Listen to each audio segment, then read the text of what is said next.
Today I'm going to share with you my new Ginkgo blanket design. Hi, I'm Roseanna from Moara Crochet, and in today's video I'm going to be sharing with you details and information about my latest new crochet pattern, which is the Crochet Ginkgo blanket. And here she is. As you can see, she is doubled at the moment. Here it is singled, and this has filled with the traditional Ginkgo design. So I'm going to give you some information now about this blanket. My idea was to create a modern botanical blanket, similar to my Monstera blanket, which is just here. And this was created 2-3 years ago now.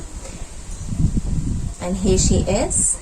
And I wanted to create another design with a similar construction.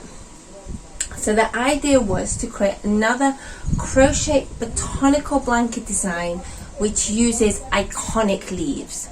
And there are some leaves which are iconic, such as the Monstera, the palm leaf, the ginkgo leaf, the maple leaf, and slowly I'm going to be working through many of those to create blankets. And the next one I did was the ginkgo. The reason being, this leaf is so iconic. It's beautiful.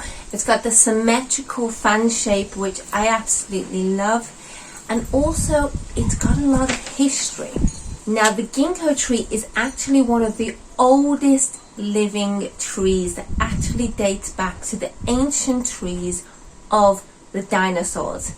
This tree is special. It has history. It's seen history, and it's survived through all the points in history, and it's still living today, and it's also known as a living fossil. And it's a beautiful tree, and you see it in many designs over time, from 18th century, 19th century to modern designs.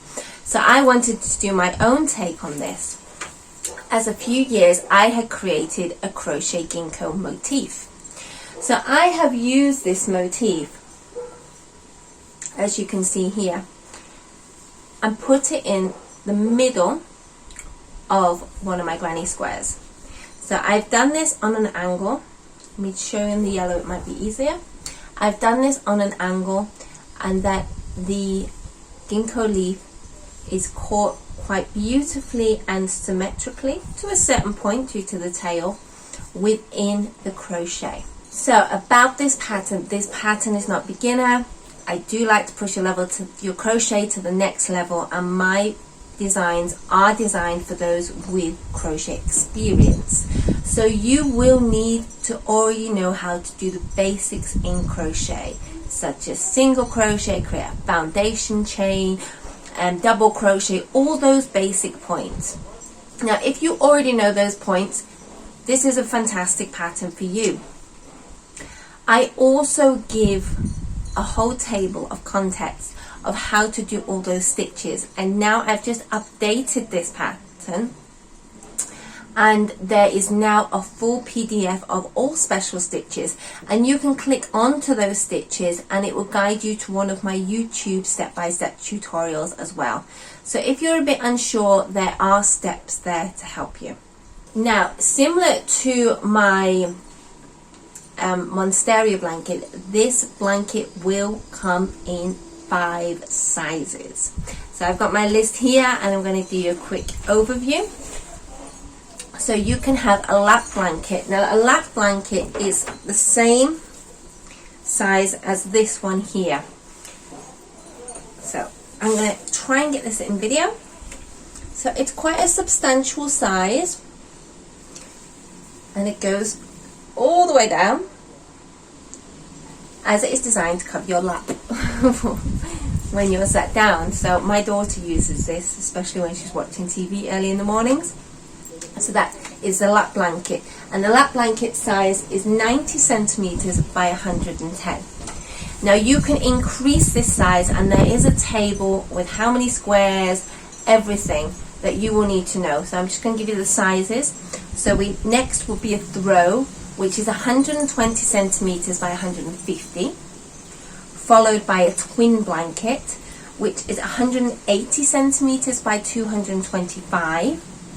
Next will be queen, which is 225 centimeters by 225. And then finally there is the king size, which is 285 by 285 centimeters. Now, depending on the size of blanket you choose to make will determine how much yarn you need.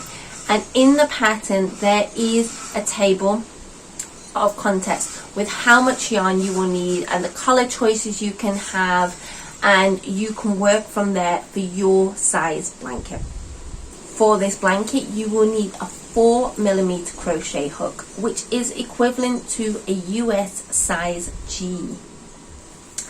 The gauge is 15 double crochet by 8 rows, so it's quite a big gauge. Each individual granny square is 15 centimeters by 15. Now the yarn I have used, I've decided to use a cotton yarn. I'm just going to get it for you to show you. Here is the yarn I've used, which is Circular's Amigurumi cotton yarn. Now I use this because it's very easy to get hold of in Brazil. I like working with cotton, and cotton can wash well. I'm in a hot country. We do have cold spells, but it's not like the Northern Hemisphere, so I can get away more with cotton blankets than with wool or synthetic. So this is what I have used, which is a sport weight yarn, but you could use whatever yarn you choose. I made a sample, which is behind me here. Now, this sample I actually made with a wool yarn, and it's come out beautiful. So here is the wool version. Now obviously this come up a little bit plumper because I'm using a wool yarn, but the stitch definition is beautiful. It's really filled out. It would keep you super warm, whereas I have done the same here in cotton, and it's much more of an open stitch. As you can see, if this was wool, this would all be closed and it will create a super warm blanket, even with having holes here, because wool needs to breathe anyway. You need the airflow to go in and out, so it would still keep you super warm even with those holes around the ginkgo leaf.